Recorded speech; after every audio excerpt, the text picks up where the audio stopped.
So good morning, I'm here at York Marina. I'm just going to show you around the marina because it's an absolutely fantastic eating venue. The food is fantastic. I've been here with my parents and I absolutely love it. The coffee's fantastic, the ice creams are amazing, all the specials on the menu, the venue itself, it just looks fantastic. The staff are really nice and I really like it here, so I will show you around in a few minutes. But welcome to my 5th video of KidS'UP. I'm kind of I'm hopeful really that we're coming up to the October break, and looking at previous Octobers, the weather, we've been quite lucky actually, we've had good weather, so I'm just hopeful that we can get the children and our boards, paddle boards, down to the beach.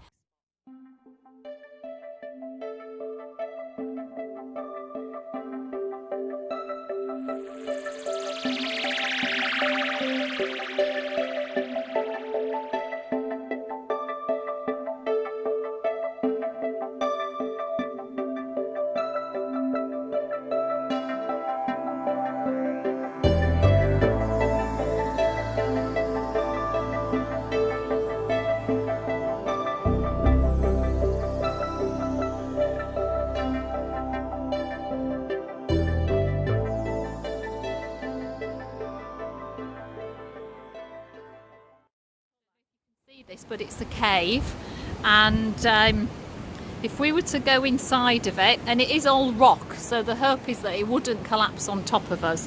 So it's not clay, it's rock, but then, you know, there's no guarantee. But if the tide was coming in and you were really stuck, then we do have an escape route onto the next beach, which is a bit wider, a bit longer, it goes back further.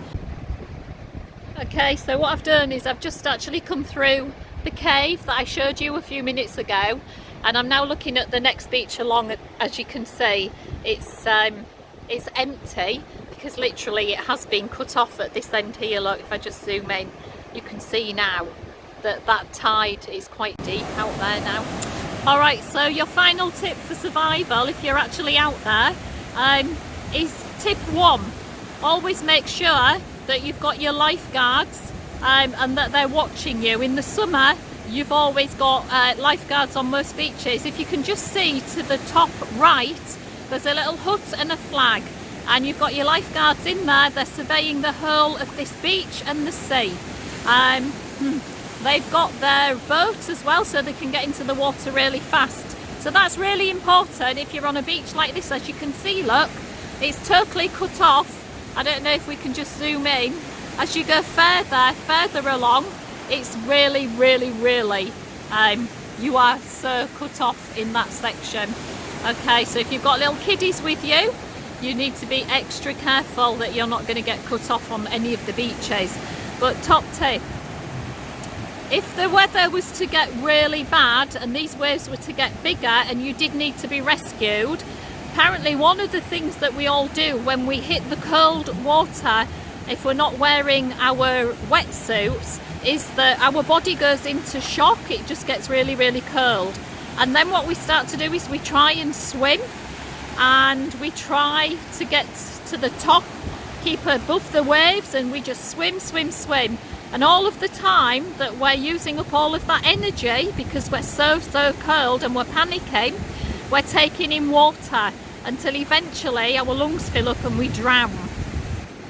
So the best thing to do, and I saw this at St Ives in the cinema last night, and I didn't even know this, so it is a really good tip, is that when you first fall into really cold water, try not to swim. The best thing to do is to go on your back and float until your body temperature stops being in shock because of the cold. And if everybody did that, apparently we would stand more of a chance of actually the lifeguards coming out and saving us, and we would be alive. So don't thrash around in the water because you're cold, you've fallen off your SUP, you're wearing no wetsuit, and you're just trying to swim for survival. You're the one using up energy, the water's going into your lungs because you're panicking, and what you really need to do is try not to panic. Go onto your back, taking deep breaths of air if you can, and the air inside your body will help you to float. That then allows your body temperature, well, for the shock of the cold water to just kind of pass. Once it's passed, you'll stay alive for a lot longer, and then the Coast Guards can come and rescue you alive.